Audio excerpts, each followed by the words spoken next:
Cebu Governor Gwen Garcia is crying foul over recommendations to place the province under lockdown. She says officials on the ground are capable of deciding what's best for their constituents. Both the health department and experts from the W.H.O research team agree that the detection of new virus mutations is not a cause for alarm. They say it's too early to tell if these mutations would have serious repercussions.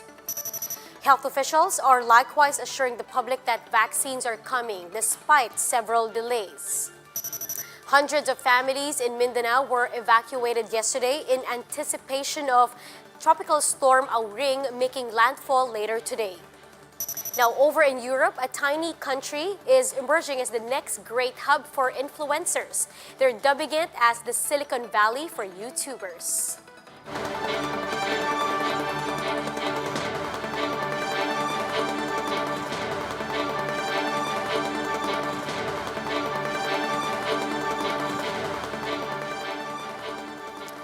Fast, focused, and fearless. Here's everything you need to know to jumpstart your Sunday. I'm Riza Diaz. With the discovery of the new COVID mutation, Cebu is calling on the media to be wary of how the situation is being reported. Meanwhile, health experts express concerns over the mutations but clarify that it is not yet a cause for alarm. Jenny Dongon has the rest of the story. Recently, two mutations of SARS-CoV-2, the virus that causes COVID-19, were detected in central Visayas. These mutations were found to share similarities with the UK and Brazil variants earlier reported. Cebu Governor Gwen Garcia is thus calling on the media to avoid using words that may incite unnecessary panic. In a virtual presser, Garcia said members of the press should be careful in using terms like Cebu variant when reporting. The regional office of W.H.O in Central Visayas earlier clarified that the mutations cannot yet be considered as variants of the virus. Governor Garcia also asked the public to avoid sharing unverified information on social media. She also expressed disappointment with the lockdown recommendations by 3 doctors, calling it discriminative to Cebuanos. Excuse me, we're taking good care of ourselves. Thank you. Kamaomi. We're managing. Thank you. In fairness to Secretary Duque, iyang gi-override ang recommendations aning tulo. And agreed because our Bernadas and particularly Dr. Loreche were both fighting for Cebu. On the other hand, the UP W.H.O research team is still cautioning against the possibility that new variants may be spreading in Metro Manila and the rest of the country. What we are more concerned about is the possibility that the variant, whether it's the UK variant or variant of concern that they have identified in Cebu, whether that is here and it is spreading. So that is a possibility. And if that takes hold, if that kind of variant takes hold in Metro Manila, we could have difficulties mitigating the spread of the virus. But ultimately, the group says it is not yet time to raise the alarm, as it is still too early to tell if these mutations would have serious clinical repercussions. He explained that the general trend in Metro Manila has been flat since October last year, although some fluctuations occurred. We did notice 3 cities in Metro Manila where the numbers increased significantly. Although it's too early to tell right now if this is a serious increase, a serious trend, or if it's just a byproduct of the recent Valentine's Day and Chinese New Year. For News 5, Jenny Dongon, We Are One News. The Department of Health backs sentiments that these new mutations should not be a cause for alarm. In yesterday's Laging Handa briefing, Department of Health Undersecretary Maria Rosario Berjeres said that the mutations do not necessarily mean new variants are already in the country. She added that a specific variant may be confirmed only if there are 5 to 7 mutations present in a sequence. The health official said the surge in cases in Cebu in recent weeks may have been caused by many different factors. As to the increase in the number of cases in Cebu, most probably, no, it's a factor ito pong pag-detect natin ng variants because we know that these variants have sinasabi na tumataas ang rate ng pagkakahawa-hawa or higher transmissibility. Pero meron pa rin hong ibang factors tayo dapat natignan, hindi lang iyon. Dahil alam po natin na nagluwag po ang Cebu, that they have eased their restrictions, naging MGCQ sila. So that might be a factor as well. Meanwhile, the health department assures the public that COVID-19 vaccines will soon arrive in the country.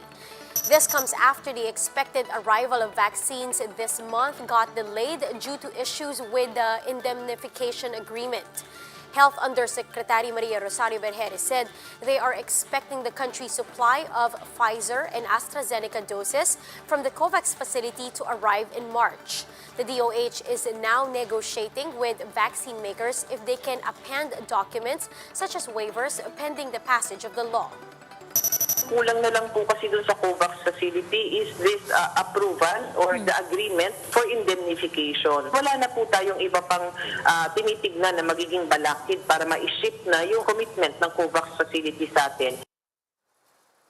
The DOH has sent samples to the World Health Organization to determine if the mutations could be classified as a distinct variant. Berjere said that the WHO will further study the mutations and will determine if these are new or are already existing in other countries. The DOH Central Visayas earlier said that the mutations in Cebu should be referred as a variant of concern and not a Philippine variant. Now, amid all these issues, vaccine developers are still hard at work developing shots to protect the public against contracting the virus. Most of these requires 2 dosages to reach their maximum efficacy. But what happens when a dosage is missed? Let's watch this. Let's talk about the vaccine dosage. What is WHO's recommendation for how much time there should be between the 2 doses? And what if I can't make it to my second dose? Or what if I miss my second dose altogether? This is an important question. There are so many vaccines now under development, and each of them is being given at slightly different dosing schedules. Most of the vaccines that are being developed need at least 2 doses, but there are some single-dose vaccine candidates as well. The interval between the doses depends on which vaccine you're getting, and the local authorities, the government, would have made a guideline and would inform you about when the second dose is due. Most of the 2-dose vaccines currently are being given between 3 to 4 weeks between the first and the second dose, but there is some data from some vaccines like the AstraZeneca vaccine where delaying the second dose go up to 12 weeks actually gives a better immune boost. Now, in terms of missing the second dose or being delayed, it's important to get the second dose if the vaccine is a 2-dose schedule. It doesn't matter if it's early by a few days or late by a few days or even a couple of weeks. It's important to go back and get that second dose because the first dose actually presents this new antigen to the immune system to prime it. And the second dose is the one that really gives a boost to the immune system so that the antibody response as well as the T-cell mediated response, they are very strong, and they also develop a memory response which then lasts for a long time, so that when the body sees this antigen again, this virus protein again, it knows that it needs to react quickly. Soumya, can these 2 doses be from 2 different manufacturers? Again, the science is changing and evolving, and the knowledge base is growing. There are now clinical trials ongoing in some countries that are looking at interchangeability, which means the first dose with one vaccine and the second dose with a different vaccine, maybe even a different platform vaccine. And there are immunologically, there are reasons why this would make sense.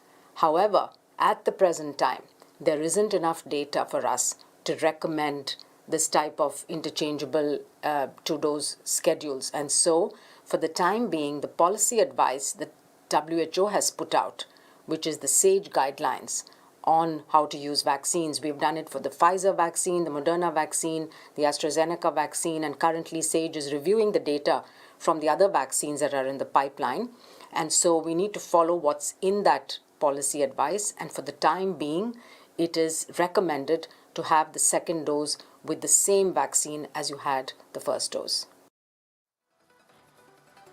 And we'll be back with more stories after the break. Keep it here on One News.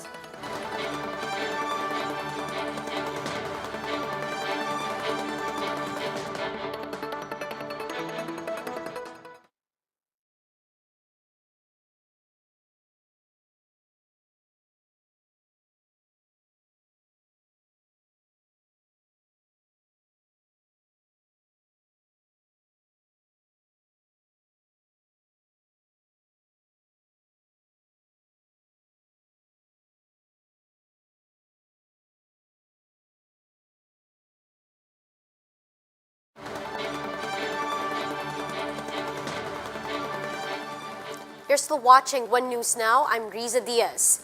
Tropical storm Auring maintains its strength as it moves west-northwest. To get more details and what to expect for the rest of the week, we have on the line with us Pag-asa weather forecaster Raymond Ordinario. Raymond, good morning. Yes, good morning, Risa.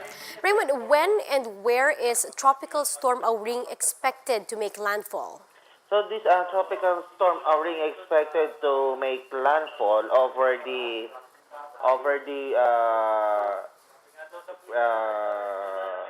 still on over the expected over Dinagat and Dinagat Island and Eastern Samar area between tonight until tomorrow early morning. So due to the erratic track of this tropical storm Auring, are expecting some delay on the forecast track out on the landfall.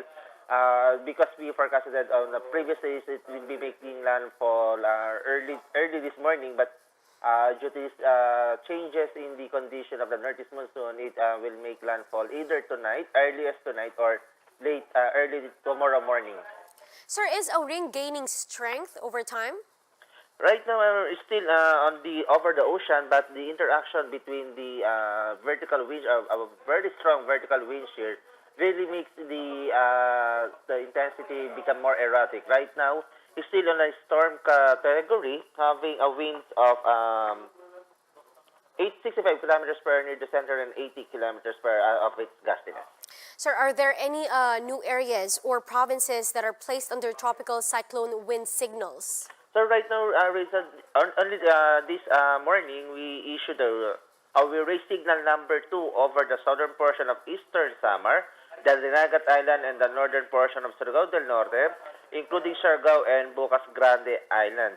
While signal number 1 was hoisted over Sorsogon, the mainland Masbate, including the Ticao Island, northern Samar, the rest of Eastern Samar, Biliran, Leyte, southern Leyte, Cebu, Bohol, Siquijor, Negros Oriental, the northern and central portion of Negros Occidental, the rest of Surigao del Norte, Surigao del Sur, Agusan del Norte, Agusan del Sur, Davao Oriental, Davao de Oro, Davao del Norte, Davao City, Camiguin, Misamis Oriental, and Bukidnon. And since this tropical storm Auring expected to make a close approach over the land, so signal number 2 will be increased this morning due to the anticipation of its landfall tonight. Sir, how about the northeast monsoon? Is it affecting Auring? Yes, it's affecting Auring, and that's the reason why we have a delay in the landfall, in the forecasted landfall early this morning. And also with that northeast monsoon, it really prevents the further intensification of this tropical storm Auring. Finally, sir, are there other weather disturbances we're seeing right now? So right now, only these tropical storm Auring and the northeast monsoon we're monitoring, and there is a cloud cluster another cloud cluster is being monitored, but it will be eventually joined by to the circulation of tropical storm Auring. Well, thank you very much for your time, Mr. Raymond Ordinario of the Pag-asa Weather Forecasting Center. Meanwhile, here are other headlines we're watching around the nation. Thousands were evacuated yesterday in Mindanao as Tropical Storm Auring maintained its strength. In Hinatuan, Surigao del Sur, over 800 families or more than 5,200 individuals were evacuated as the local government prepared for the tropical storm. Hundreds of residents were also evacuated in Davao de Oro as Auring approached Mindanao. Commuters are bracing for a hefty oil price hike this week. Prices are seen increasing by more than 1 peso per liter. UD Oil Philippines said diesel will increase by 1 peso to 1 peso and 10 centavos per liter, while gasoline will rise by 1 peso and 10 centavos to 1 peso and 20 centavos. Global oil prices surge due to the temporary supply disruptions in the United States caused by the cold snap in Texas. And the DILG backs proposals to relax the current NCR quarantine status to MGCQ. According to DILG Undersecretary Jonathan Malaya, this would help address conflicting travel regulations of different localities. Malaya added that there is a need to remove redundancies and impose less rigid domestic travel rules while managing health risk. The DILG is also working with the Union of Local Authorities in the Philippines, or ULAP, in crafting more efficient rules for domestic travel to revive the sector and the nation's economy in general.